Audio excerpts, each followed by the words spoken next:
Here's a 5'2" package from home, Judy Garland. Have yourself a merry little Christmas. Let your heart be light.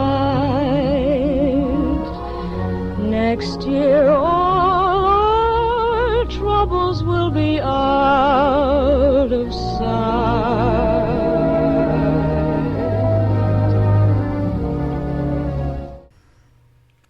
Hey everyone, this is Mindi. Thanks for tuning in to another episode of Old Time Radio. Next in the Judy Garland series is her role as Mistress of Ceremonies for the Radio Hall of Fame program, aired December 17, 1944.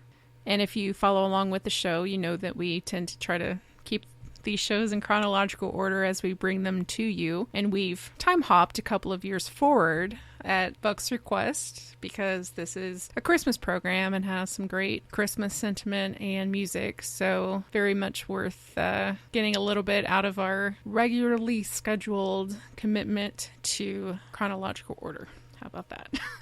The Radio Hall of Fame show actually only ran for 3 years, from 1943 to 1946, so relatively short run, but judging by the show notes, they had a great legacy of bringing out all of the big names of the day worthy of the Hall of Fame title. Judy's turn on the show came about 3 weeks after the release of Meet Me in St. Louis, the legendary musical. It was an instant critical and commercial success. It was nominated for a bunch of awards, and the soundtrack has been inducted, I think, into the Grammy Hall of Fame. The movie is archived as being culturally significant.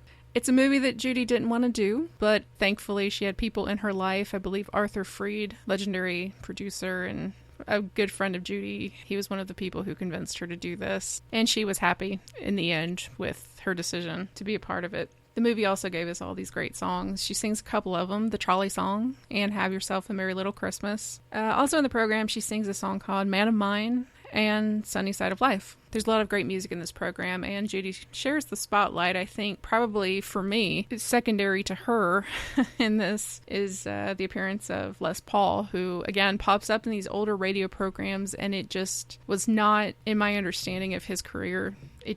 I wasn't familiar with the early parts, I guess, because I'm always so transfixed to hear him play in these environments where he sounds contemporary, even though this is the early 40s. He sounds so new and fresh compared to what we're already hearing, but also compared to what we're hearing on the radio now. It's just such a timeless style that he created for himself. And I was interested to read that he was drafted into the Army in 1943, and he served in the Armed Forces Radio Network, which is where he began his kind of legendary partnership and friendship with Bing Crosby, who gave him a lot of musical career advice. And he also supported acts like the Andrews Sisters, in addition to playing on his own, where he became a quick favorite of the troops overseas. And Judy kind of goes through a little bit of his history. Also in this kind of just jam-packed show was Lum and Abner. They do an extended skit with Judy. And Jerry Colonna, who she introduced as the walking mustache. And sure enough, I knew his name, and it had to go to the internet to figure out why I knew his name. But the second I saw his picture, I recognized the mustache. So it's one of those, if there is a mustache Hall of Fame, and there should be, right up there with Tom Selleck should be Jerry Colonna. Judy ends the show with this beautiful message of not just dreaming of a white Christmas, she says, but of a peaceful one.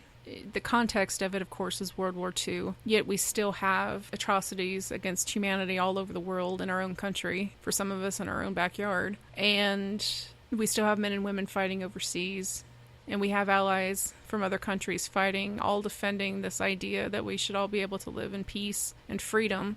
Even though the names of the enemies have changed, or the locations that the battles are being fought are changed, or the tactics are different, the message is still 100% applicable to the world today, and she delivers it with such heartfelt emotion. I was definitely moved. Above all, I certainly hope that her wish, that is now our wish, so many years later, comes true. And I do hope that you all have a Merry Christmas, or a Happy Hanukkah, Happy New Year, a great holiday season with people that you love, and hopefully a peaceful one all around the world. Once again, these old radio programs that just seem like they're from such a different time and place that it couldn't possibly speak to even younger people in today's world. Absolutely translates in music and comedy and in sentiment. So I hope you enjoy this Christmas program hosted by the incomparable Judy Garland from 1944.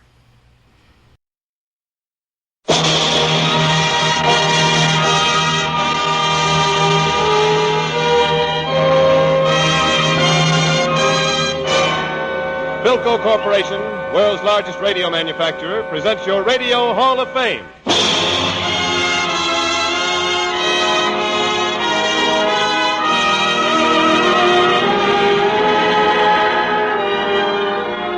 Each week, for 1 full hour, the stars made great by your recognition of their achievements are brought to you by Philco Corporation. Makers today of radar and electronic equipment to help win the war. Makers tomorrow of products for good living in a world of peace.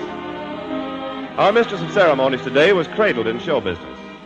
Her parents owned theaters in Minnesota and California, and when a child, she sang in them.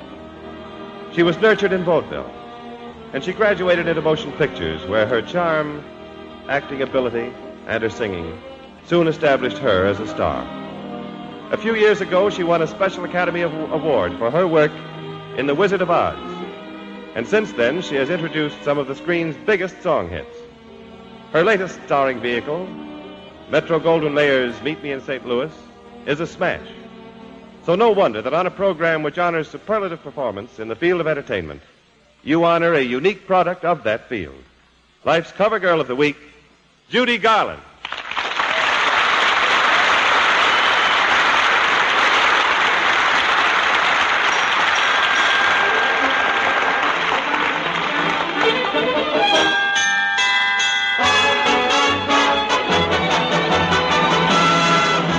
My high starch collar and my high top shoes and my hair held high upon my head, I went to lose a jolly hour on the trolley and lost my heart instead. With his light brown derby and his bright green tie, he was quite the handsomest of men.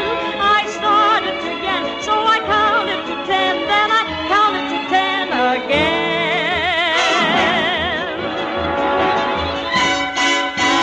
Clang went the trolley, ding, ding, ding went the bell, zing, ring, zing went my heartstrings. From the moment I saw him I fell.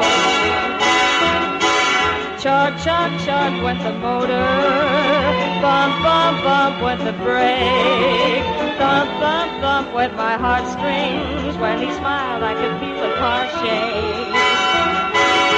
He tipped his hat and took a seat. He said he hoped he hadn't stepped upon my feet. He asked my name, I held my breath. I couldn't speak because he scared me half to death. Buzz, buzz, buzz went the buzzer. Plop, plop, plop went the wheels.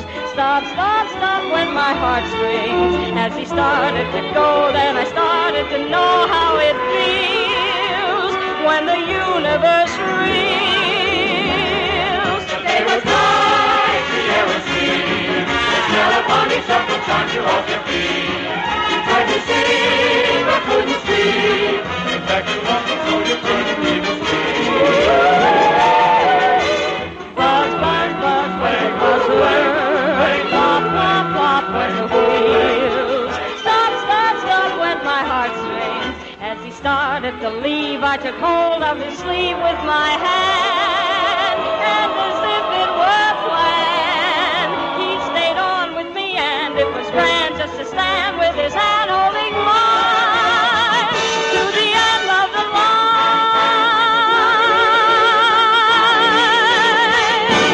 With my heart.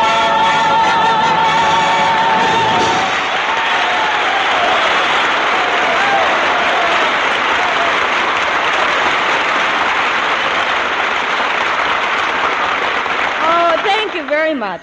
You know, I was in New York for the opening of my picture, and I came back here early especially to be on your Radio Hall of Fame today.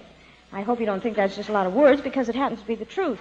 You see, I really and truly feel it's a compliment to be your mistress of ceremonies on such a fine show. And I'm very glad we have such a grand-looking audience, including 500 servicemen from the Hollywood Guild Canteen, who are all my friends, I hope. Hiya, boys! That's what I like to hear. Well, anyway, we've got a grand lineup today. Lum and Abner and Jerry Colonna, and Les Paul and his trio, and, of course, Paul Whiteman. That's right, Judy. And may I congratulate you at this late date on the grand way you sang the trolley song. Oh, thank you. Is that the first time it's been on the Radio Hall of Fame, Jimmy? The first? Oh, sister, that trolley song has been sung on this program so much you'd think we were sponsored by a traction company, believe me. But nobody sings it quite like you. Oh, well, maybe your next singer will do it better. Oh, Judy, as far as the trolley song is concerned, this is the end of the line. But don't let that bother you. Long after victory, people will be playing your recording of the trolley song. Oh, I certainly hope so, Jimmy. And then people will really enjoy your beautiful voice to the fullest with the new Philco radio phonograph. Because the same engineers who made Philco America's favorite radio phonograph before the war, the favorite for its beauty of tone, will bring you many new improvements.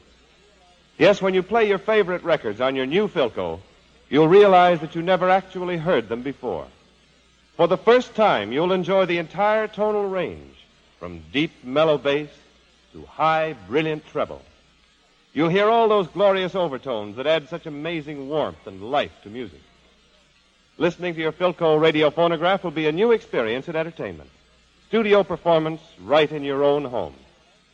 Yes, for that new thrill from both radio and recorded music, be sure to see your Philco dealer after victory.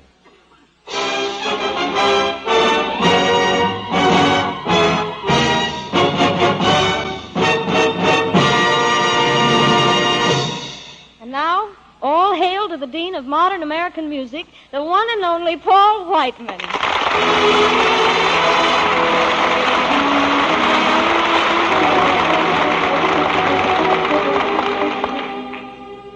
Paul, I want you to know that I'm really thrilled to be on the same program with you. Oh, that goes double, Judy. You've been a favorite of mine ever since I saw you in The Wizard of Oz.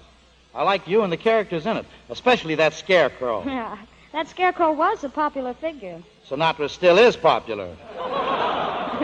You know, Judy, I got a big kick out of your current picture. I loved all that stuff about the 1904 St. Louis Exposition. Oh, did you see the original exposition in 1904, Paul? Oh, don't be silly, Judy. I wasn't born yet. You weren't what? I was just a baby. What? I was 5 years old. What? Step right up and meet my son, Lionel Barrymore. Well, Paul, what's going to be your next trip to the land of music? Judy, I'm going to take this trip with a man named Les Paul, who was recently discharged from the Army and who is one of the greatest players of the electric guitar I've ever heard. Well, do you know something, Judy? Sure. When Les was in the Army, he played on so very many of the Armed Forces radio service programs, he became a favorite of our GIs overseas. It all adds up to his being one of the best electric guitar players in the world. Took the word smack dab out of my mouth, Judy, and he's going to show just why we think he's so good when the orchestra with Les Paul as soloist plays Cole Porter's Begin the Begin.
dusts off a pedestal for two old gentlemen whose names have become practically synonymous with radio, and they really belong in your Radio Hall of Fame.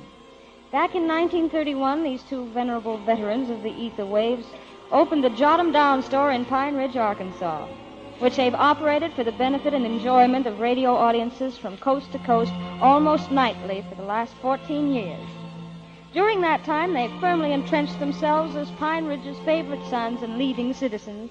They've become the dominant industrial and social force in the town and have striven always for a higher standard of ignorance. Those two beloved Mom, I'd love to meet them two fellas.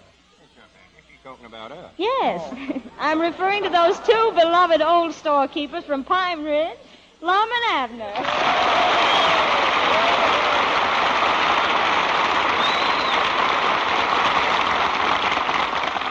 Well, thank you, Miss Garland. It was mighty thoughty of you to say them nice things about us. Amen. Well, now that you're here, what are you going to do for us? Do? Are we supposed to do something? Oh, yes. Everyone who enters the Radio Hall of Fame sings a song or tells a story, does a dance. Dance? Well, law me, I couldn't dance with Lum. He's too tall for me. Well, perhaps you can do a sketch then. I'm sure you're thespians, aren't you? No, we're both from Arkansas. Well, I know a short play you might do. Well, good.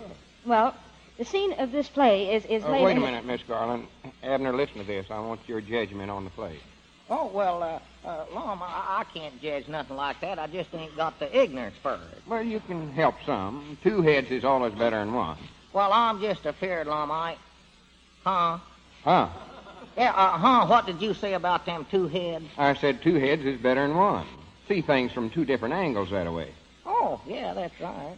Of course, that'd be a right smart of an expense, old Lum. A feller'd have to buy 2 haircuts at a time and 2 pair of spectacles.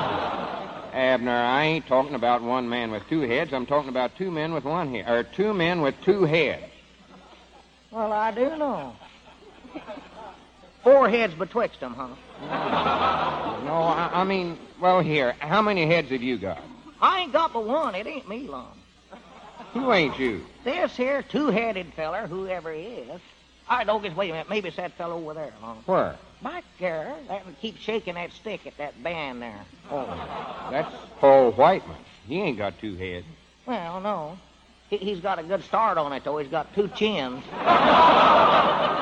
Abner, watch what you're saying. What I meant was that me and you together can have more ideas with 2 heads. Oh, yeah, if we had 'em, we could, I reckon.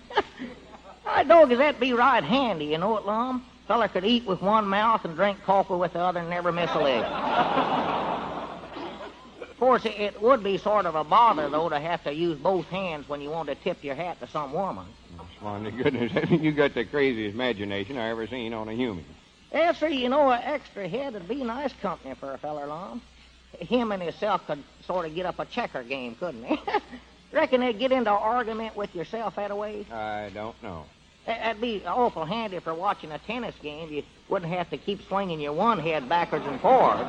For goodness sakes, Abner, hush up and let Miss Garland tell us about this play we're going to do. Go ahead, Miss Garland. Well, the scene is laid in the frozen north where the Well, nights... good morning, Frank. Good morning, Abner. Excuse me, Miss Garland. Howdy, Frank. Frank. Frank who? Where? Huh? Who was that you were speaking to? Oh, nobody. I was just wondering if I did have 2 heads, how I'd speak to myself when I woke up. Is he always like this? Oh, just ignore him, Miss Garland. He's got the idea now that he's got 2 heads. Oh, well, in his case, it might help. Huh? Well, anyway, Lum, the play opens in the frozen north where the nights are 6 months long. 6 months? Granny, that won't be a good play. If I go to bed in it once, the audience will never see me again. They ain't going to wait 6 months for me to get up. Frank, I Look, wish the you'd quit people there snoring don't at sleep night. all I the don't snore, time. you do. No, I reckon Keep some me of them awake get up all early, night more long. likely to Now, set their listen, alarm Abner, clock if for there's about any snoring, 1/2 did you April did or it 1/4 of yourself? June. I've never done no such a Anyway, the thing. role I you laid will there play all is that of night. an old Snore, trapper. snore, An old snore. what? An old I trapper. never done it. You did, You've too. been I up in this heard you. I country couldn't all go of to your sleep. life. I Wait a ought minute, to Miss know what Garland. I'm doing. Abner, will you shut that up, for goodness sake? Frank started it.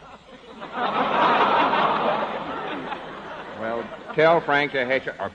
Frank started. Go on, Miss Garland. Well, You're a trapper, and you live with the Eskimos in their houses built of ice. You see, it's terribly cold up there. Well, I ain't surprised. It'd be cold anywhere living in a house built out of ice. Yeah, but these are especially built ones. You've seen pictures of those little round houses built in the snow. Oh, yeah, sure. Gigolos, they call them. No. Igloos. A gigolo is a fellow who earns his living by dancing with women. You mean I'm going to dance with a bunch of Eskimo women? No, you're not a gigolo. You're an igloo. I mean, no, you're a trapper. Doggy's that Lum's backwoods. Oh, and one He ain't no such one a day thing, you're mushing Frank. your He way is, over the Donnie. Dawson He's Trail just when you country come upon an ignorant. old man and his Now, beautiful listen, daughter Frank, who you have can't lost say their that way about in the him. I snow. know Well, do that we I have to just have that won't old man in I'll this? say Wait a it minute. any Abner, time for I want goodness to. sakes, will you please hash that up? I was just taking up for you. Taking up for me. Yes, sir. Frank said you was backwoods. He said you couldn't understand nothing. Well, both of you keep quiet then. I ain't going to sit here and let him talk about you till you're back I on. don't care if he does talk about me. Just keep both yourselves quiet so Miss Garland can Well, explain Frank was the one that started. If you say Frank one more time, I'm going to whop you right on top of the head. Oh. Which one? Oh. Go on, Miss Garland. I believe he meant you, Frank. That's who he's talking to. Well, anyway, Lum, you take this beautiful girl and her father back to your igloo. Or does she fall in love with me? Well, now, don't get so excited. Don't cross your bridges until you come to them. You see, the father is ill. She said don't cross your bridges till you come to him. Oh. Whereabouts is the bridge at, Miss Garland? Well, there isn't really any bridge, Abner. Well, what'd you tell us not to cross it for, then? She never said not to cross it. She did done it. I heard her. Said, don't cross the bridge till we come to All it. right. We've crossed the bridge. Now, let's forget it. Are we over on the other side now? Yes. Go ahead, Miss Garland. How'd we get across? Oh, for pity's sake. I bound you we went across in a boat. Is that the right answer? Yes, anything. Proceed, Miss Garland. Well, let's see. Now, where were we? We just crossed the river. Oh, yeah. No. Well, anyway, Lum carries the old man inside, and then the girl walks up to the igloo. And they start dancing? No. Say, could Frank play the part of the igloo? Oh, Lum, would you please keep him quiet till I finish this? Ain't nothing I can do, Miss Garland. I brung him up here. That's all I can do. Like that old lettered saying, you can lead a horse to water, but you can't make him drink. Huh? Go on, Miss Garland. Whose horse won't drink? Anybody's horse. Well, what's the matter with him? There ain't nothing the matter with him. Well, there must be if he won't drink long.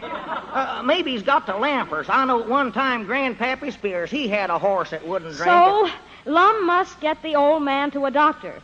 But he has to cross a bridge, and the bridge is washed out. Well, no wonder we couldn't cross it a while ago. Is that why we use them boats? Yes. Now, are you happy? Yeah, I'm happy. But how about the horse? How are we going to get him across? He's going to row the boat. Well, I'll be a polka-dotted possum.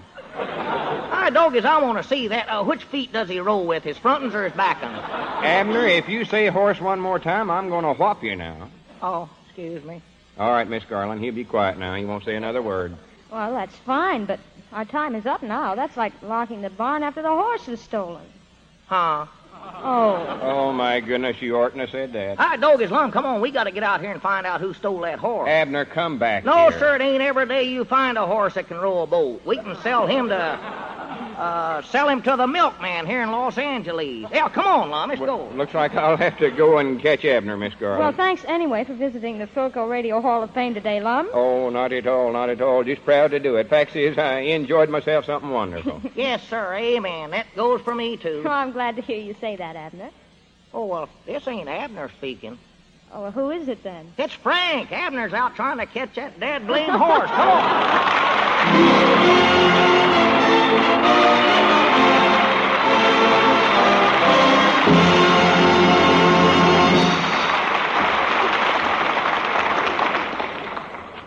There's another tune in Meet Me in St. Louis that I think really deserves to be on your Radio Hall of Fame. At the moment, it seems quite timely, and so with Mr. Whiteman's assistance, I'd like to sing it for you now. Have yourself a Merry Christmas.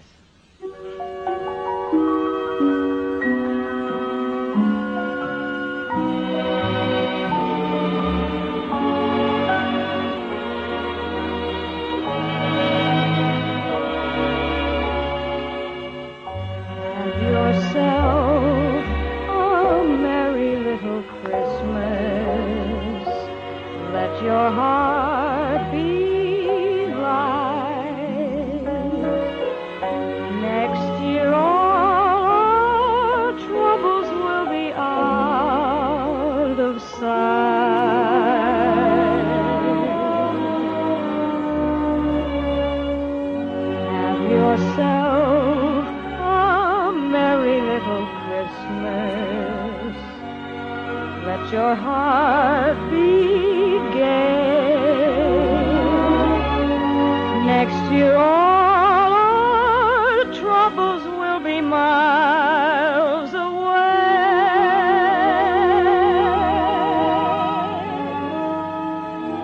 Once again, as in olden days, happy golden days of yore,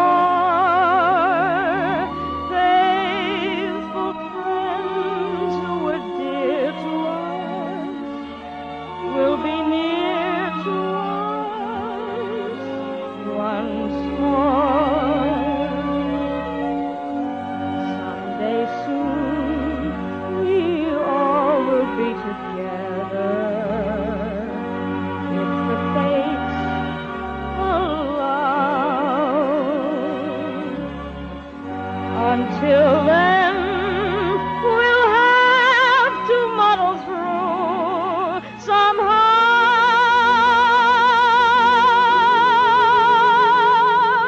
So have yourself a merry little Christmas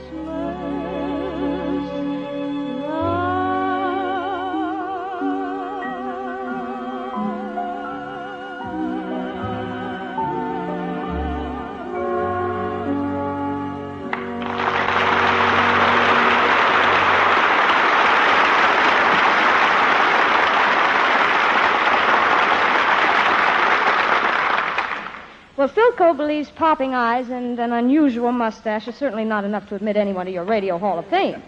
But when said eyes and lip brush belong to a gentleman who used to be one of the best trombone players in the business, good enough to play with the Dorseys, Benny Goodman, and our own Paul Whiteman, and when, furthermore, said gentleman just returned from a 30,000-mile jaunt to the South Pacific doing a wonderful job entertaining our servicemen, and when, in addition, he's a completely unique comedian himself and a permanent character on the most popular comedy program in radio, The Bob Hope Show, well, how are you going to keep him out of the Radio Hall of Fame? Introducing the mustache that walks like a man, Jerry Colonna.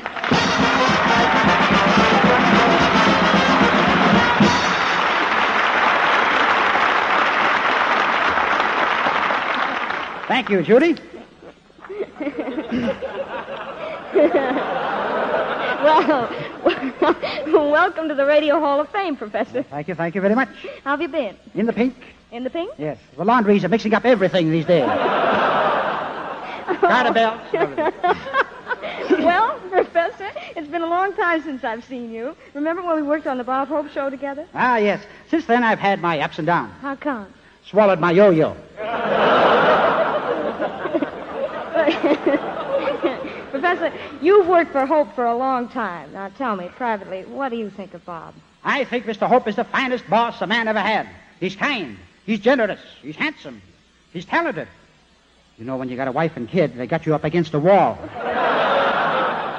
Oh, and then, Jerry, you shouldn't feel that way. The Yuletide season is almost here, and everybody should be friends. Oh, yeah? I remember last year I got dressed as Santa Claus, climbed down someone's chimney, and got arrested. Really? Why? It was 4 months before Christmas. Oh, Professor, why do you act this way? Well, you see, I never told this to anyone, but when I was a baby, my mother dropped me on my head. Oh, I'm sorry. Oh, that's all right. You know a better way to crack walnuts? Oh, Professor, what are your plans for this Christmas? Oh, I'm going to dress up as Santa Claus again, hitch up my reindeers to a sled, and say, giddy up, Dunder, giddy up, Blitzen, giddy up, Eleanor. Eleanor? Yes. She's just going along for the ride.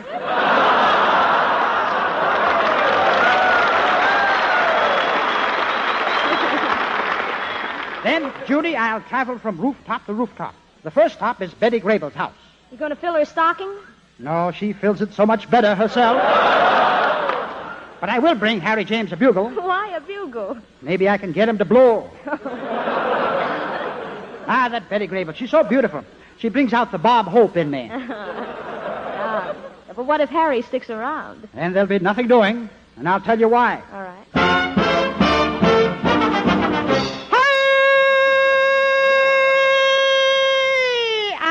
Love life, so I want to live, to drink of life's fullness, take all it can give.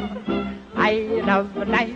Every moment must count to glory in its sunshine and revel in its found. I love life. I want to live. I love life. I love life. I love it for its thrill. I love all the music so gladsome a melody gay. Ah, so it'll be a history of a life at last I found you. Oh, that's why that is what about. Hold that bar, slip that veil, get a little drunk and the light didn't see. Oh, I love life, so I want to live. To drink of life is fullness, take all it can give. I love life, every moment must count. To glory in its sunshine and to revel in its pound. I love life, I want to live. I love life.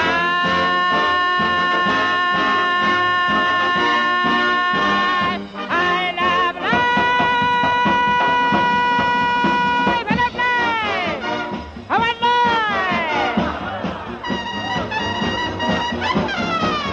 I love life.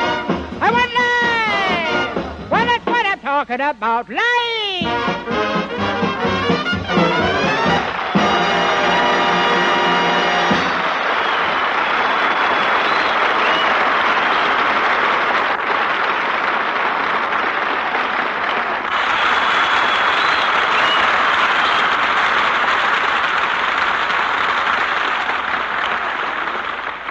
The last few years have put all mechanical products to a severe test.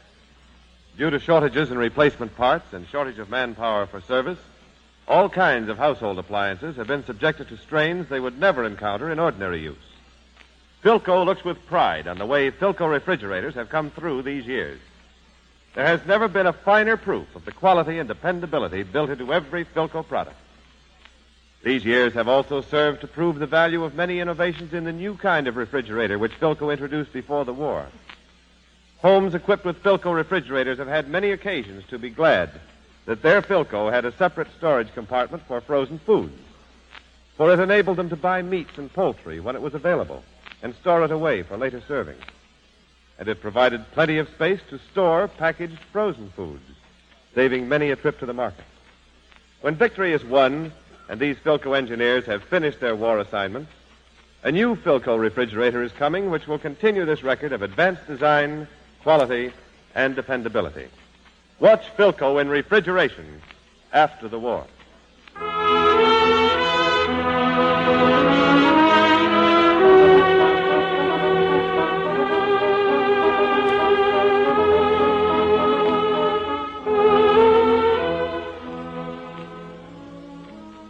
Your Radio Hall of Fame continues after station identification. This is the Blue Network.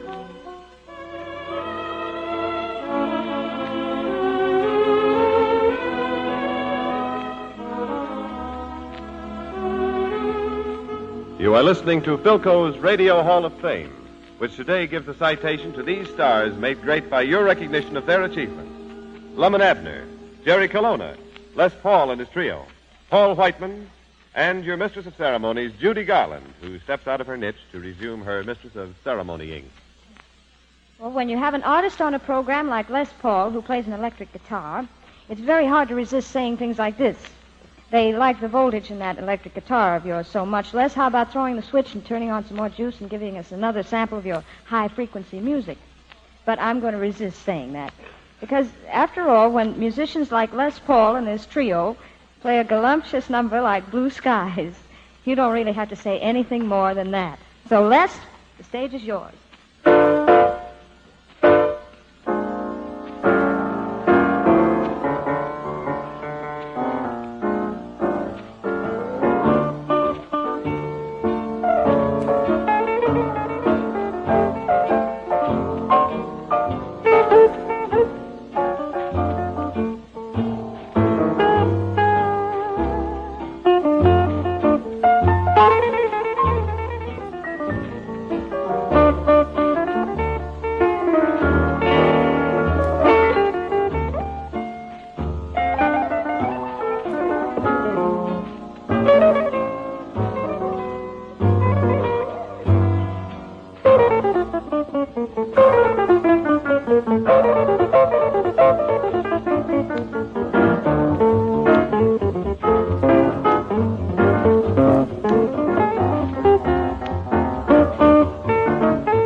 Mighty fine, Les.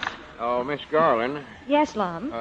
me and Abner got to be getting on back to Pine Ridge, and we come to say goodbye. Oh, that's very sweet of you. And we just want to tell you, Miss Garland, that it's been a pleasure. I doggies getting to work with a genuine movie star.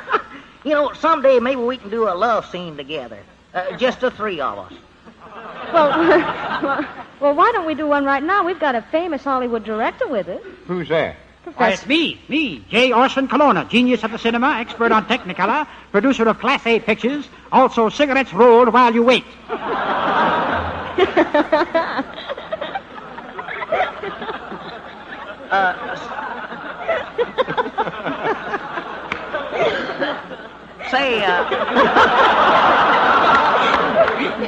Say, Lum. Yeah, Abner. If this feller here, this Colonna's, if he had two heads, would they both have mustaches? Oh, just come to think of it, though, I believe he's got enough there to cover both faces. Well, look, let's get on with this picture. I've got an idea. We can do a road picture. Now, Lum and Abner, you can be Bob Hope and Bing Crosby. Yeah, I'll be Bing. Now, why do you think you ought to be Bing? Well, if I ever do catch that dad-blame horse, I could race him at Santa Anita. All right, I'll be that other fellow, whoever you said, Bob Hope or somebody I never heard of. Perfect casting. What do you mean, Terry? The man from the corn country is playing the part of Corny. If Hope is listening in, I'm only kidding. Now, what's the title of this road picture? Well, now, let me see. The Road to Romance. Do you like that? Ah, yes. Especially the detours. Granny's me playing Bob Hope now. There's a part I can sink my teeth into. Sink your teeth in? Lum, you ain't got Bob Hope mixed up with Lassie, have you? Well, I can tell them apart easy. It's Colonna I have trouble with. Judy, what are you going to play? Oh, I'll be Dorothy Lamour. Oh. Where's your sarong? I'll make believe I'm wearing a sarong. Make believe? Dorothy Lamour don't make believe she's wearing a sarong. She don't hide anything. Abner, that's a horse of another color. I seen her in a moving picture.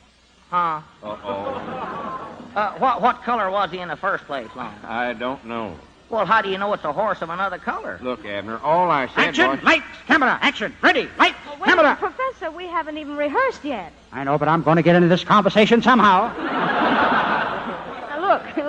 This is the idea of the scene. Lum and Abner are fighting for my hand. Hand? That's what she said. Is that all we get? It's the rest of her I'm crazy about. Listen to Miss Garland. I've got a hand. See, look there, I got two of them. On 1, 2, right there. I know how many hands you've got. Of course, now with two heads, maybe I could use extra hands. Abner, in this scene, my foolish little heart tells me that I love you. It does. Well. So I take your face in my hands and I kiss it. Oh. I just hope I get the kiss. That's what I hope. Why shouldn't you? Oh, that dad-blame Frank will shove my head to the side. Oh, Frank's in again, I see. Wait a minute, fellas. I'm the director. I'll show you how to do it. Come here, Judy. Just a minute. That ain't in the script here. You had to open your big mouth. Oh, now, Abner, let's get ready for the last scene. You play the part of Bing Crosby, so you sing to me. Oh, I'm Bing, huh? Mm-hmm. Oh, and a bubble of the night sits singing, pipe down meets the gold of the day. I told you to hush up. Now, cut it out. Hush up right now. Quit singing. Wait a minute. Who's telling you to shut up? Frank. Frank? Yeah, I just found out his last name is Sinatra.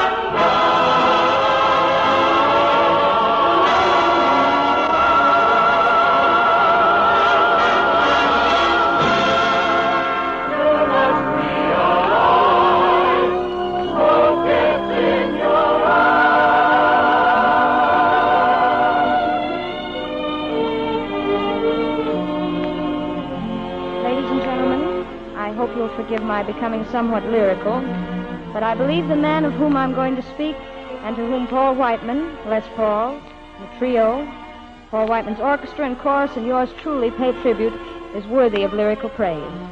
He's composed hundreds of songs, melodious, poignant, wistful, tender, and utterly enchanting. Jerome Kern has brought to the treasury of American song the wealth of his own great talent, and he's enriched the American scene for his being part of it. Because our own Paul Whiteman is honorary chairman of Kern Jubilee Week, in which the entire entertainment world pays homage to this great composer, in his honor, we play and sing his music.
Without him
Ladies and gentlemen, all good things, including pleasant radio programs with such stars as Lum and Abner, Jerry Colonna, Les Paul and his trio, and Paul Whiteman, must come to, well, whatever pleasant programs come to.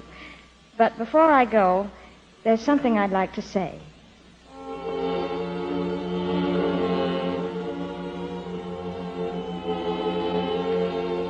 This is the week before Christmas. And there's a song called I'm Dreaming of a White Christmas. A song full of sentiment and nostalgia and memories. A song that's a favorite of our men overseas. For almost every singer who goes over there to entertain is asked by them to sing it. And yet, on this day, a week before Christmas, it's not a white Christmas of which most of us dream, but a peaceful Christmas. I'm dreaming of a peaceful Christmas. Sing the hearts of America's sons and daughters. A peaceful Christmas. When our men who are fighting nature and the enemy are men who are human like you and I. Are men who are asked to endure beyond human endurance the cold and the mud as they fight through the Tsar. The mud and the cold as they fight through Italy. The jungle and rain and mosquitoes as they fight through Leyte. When these men have cast off their uniforms and dropped their guns, and empty places at the Christmas table will be filled, and the places still empty will be filled by memories whose bitterness has been sweetened by time. And men who perhaps have never seen their children will play Santa Claus for their children, with red garments and white whiskers, replacing the grime and dirty beards they now wear. And Christmas will have a meaning, will have the meaning it was meant to have by those who loved him. I'm dreaming of a peaceful Christmas, and so are you. And there are times when it may seem far off, but it'll come. It will come.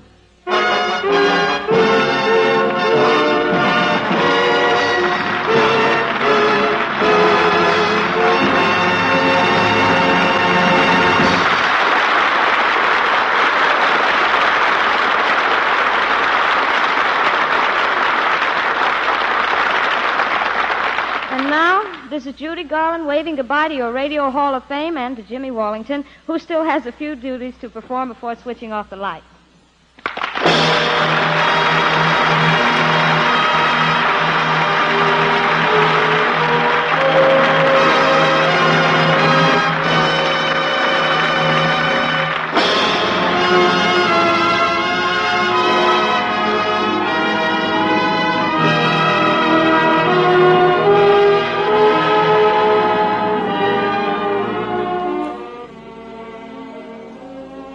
Ladies and gentlemen, have you seen your newspaper today? Of course you read the headlines that report the progress of our men on the fighting fronts. But how closely did you read and interpret the headline that reports the progress of our home front battle, the 6th War Loan? If your community is lagging behind in its quota, and you still haven't bought your extra war bond, you have a decision to make that you can't escape. Are you content that your community should be among those who failed to do their part? Do you believe that you can leave it to your neighbors to carry your share of the burden?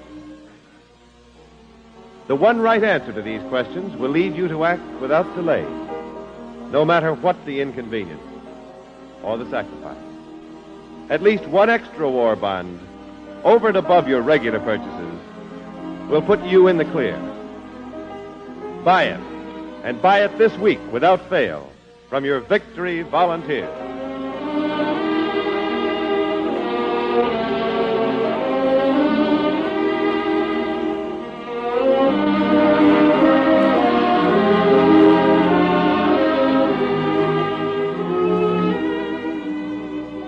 Next week, your Radio Hall of Fame, in which Philco brings you each week the stars made great by your recognition of their achievements, brings you a special Christmas show with two of the greatest personalities in the entertainment world, Bing Crosby and Orson Welles. This is Jimmy Wallington, who will be at the same old stand next week, ready to escort you through the gates of your Radio Hall of Fame.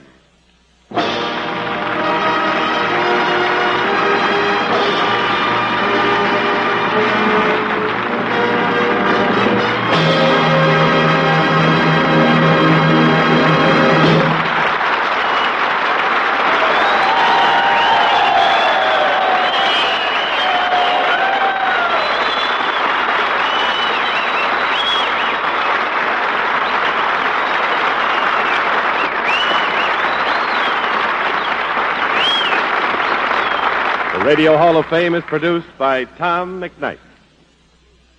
This is the Blue Network.